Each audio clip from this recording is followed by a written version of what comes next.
नमस्कार doer self channel को आपणक स्वागत। आज मु उषना चावल पिठा करिया जाउची।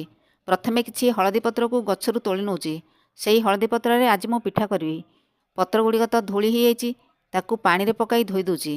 वर्तमान पिठा प्रस्तुत करिया को जिबा, सेथिबाई मु चुलीर इनरटी को भल भाबरे सेट कर दूची।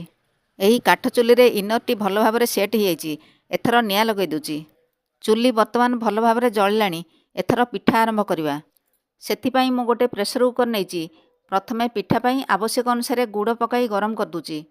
सेथिरे 2 चामच पानी पकाई फुटे देवा। गुड़ तरलिया परे गोटे स्टेनर रे छाणी नउची।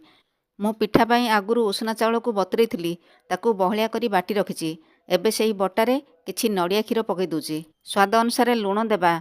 आगुरु छाणी रखिथिबा गुड़ पानी को सेथिरे मिसई दूची।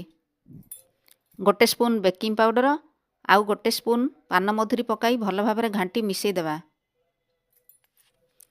मु एथिरे तेल किंबा घिओ किछि भी व्यवहार करनी।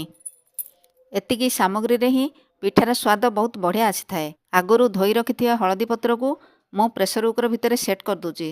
एथिरे मध्य घिओ पकाइबा आवश्यक नाही। पत्र गुड़िक प्रेसर कुकर भितर भल भाबरे सेट ही जाइची।